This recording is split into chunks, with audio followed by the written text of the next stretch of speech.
আসসালামু আলাইকুম রহমতুল্লাহ। আমার প্রশ্ন হচ্ছে, যদি কোনো মানুষ শুক্রবারে রাতে বা দিনে মারা যায় তাহলে নাকি উনার কবরের আযাব হয় না, এটা কতটা শরীয়ত সম্মত? শেখ, কোনো মানুষ মারা গেলেই হবে না। যে আবু জাহল আবু লাহাবের মতন মানুষ যদি শুক্রবার আর মদিনাতেও যদি মারা যায় তবুও শাস্তি হবে, বুঝতে পেরেছেন?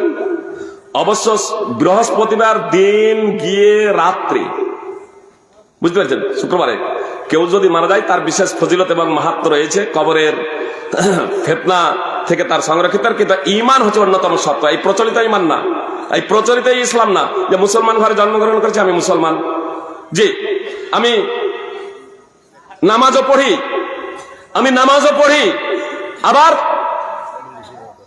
বিড়ি সিগারেটও খাই, আমি নামাজও পড়ি আবার পণও নিই, আমি নামাজও পড়ি আবার প্রতিবেশীকে কষ্টও দিই। আবু হুরায়রা রাদিয়াল্লাহু তাআলা আনহু বর্ণনাকারী, তিনি বলছেন, একজন ব্যক্তি রাসূল সাল্লাল্লাহু আলাইহি সাল্লামের নিকটে এসে বললেন, জনশ্রুতি আছে একজন মহিলা বেশি বেশি নামাজ পড়ে, বেশি বেশি রোজা রাখে, বেশি বেশি দান খয়রাত করে, কিন্তু সে তার প্রতিবেশীকে জবানের দ্বারা, মুখের দ্বারা, ভাষার দ্বারা কষ্ট দেয়। তু জি রানাহা বিলসানিহা। তো নবী সাল্লাল্লাহু আলাইহি সাল্লাম বলেন, হিয়া ফিন নার, সে জাহান্নামী।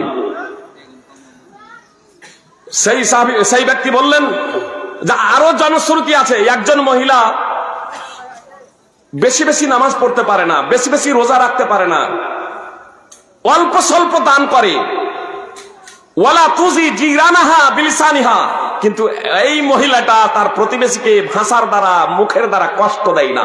তো মুহাম্মদ সাল্লাল্লাহু আলাইহি সাল্লাম বলেন, হিয়া ফিল জান্নাহ, এই মহিলাটি জান্নাতে যাবে।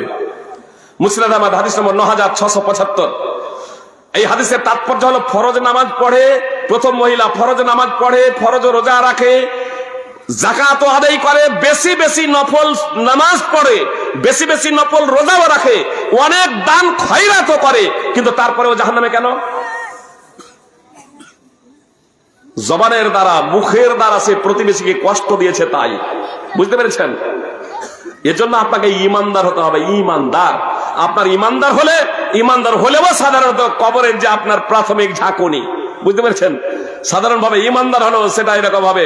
তাহলে যদি সেই বিষয়টা যদি হয়, বুঝতে পেরেছেন, আপনার সেই বিষয়টা যদি আপনার বৃহস্পতিবার দিন গিয়ে যদি রাত্রে যদি মারা যায়, তাহলে আশা করা যায় যে কবরের ফিতনা থেকে সে হেফাজতে থাকবে। যদিও অনেকে এই হাদিসগুলোকে জয়ীফ বলে উল্লেখ করেছেন, তাহলে আপনার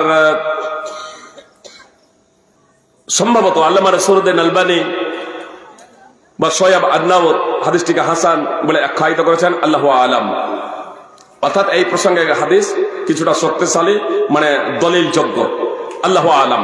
এজন্য আপনাদের কাছে আমার বিনীত অনুরোধ, এজন্য আপনার কাছে আমাদের বিনীত অনুরোধ যে আসুন আমরা প্রকৃত মুসলমান হই, আমরা সদাচারী হয়ে যাই।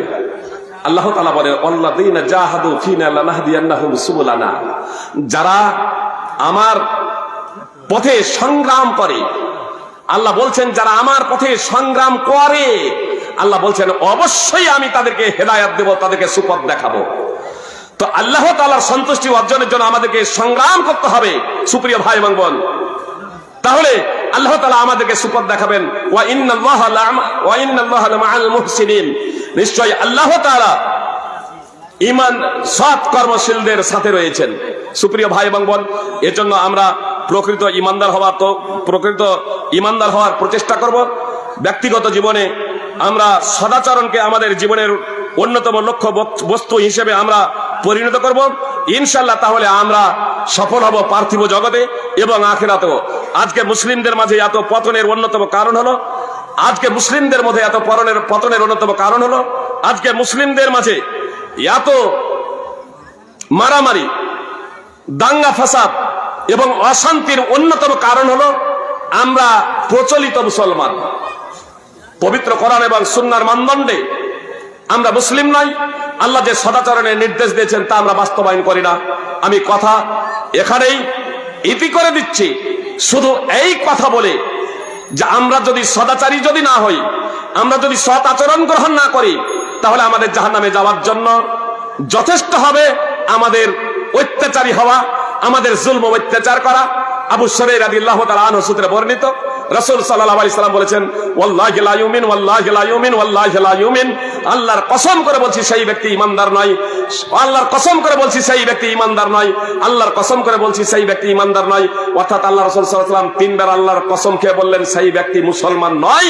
জিজ্ঞেস করা হলো কে মুসলমান নয়, তখন রাসূল সাল্লাল্লাহু আলাইহি সাল্লাম বললেন, আল্লাযী জারুহু আল্লাযী লা ইয়ামানু জারুহু বাওয়াইকা, সেই ব্যক্তি ঈমানদার মুসলমান নয় যার জুলম ও অত্যাচার থেকে তার প্রতিবেশী নিরাপদ নয়। সহিহ বুখারী হাদিস নম্বর 6016। এজন্য আপনাদের কাছে আমার বিনীত অনুরোধ যে আসুন আমরা জুলম ও অত্যাচার বন্ধ করে দিয়ে আত্মাকে পরিশুদ্ধ করি, আমরা নিজেরা সৎ হয়ে যাই, সদাচরণ সার্বিকভাবে আমরা করতে শুরু করি। ইনশাআল্লাহ আল্লাহ তাআলার আমরা সন্তুষ্টি অর্জনে ধন্য হব। আল্লাহ তাআলা আমাদের প্রত্যেকে পবিত্র কোরআন ও সুন্নাহ অনুযায়ী জীবনযাপন করার তৌফিক দান করেন, আমিন। আসসালামু আলাইকুম ওয়া রাহমাতুল্লাহি ওয়া বারাকাতুহু।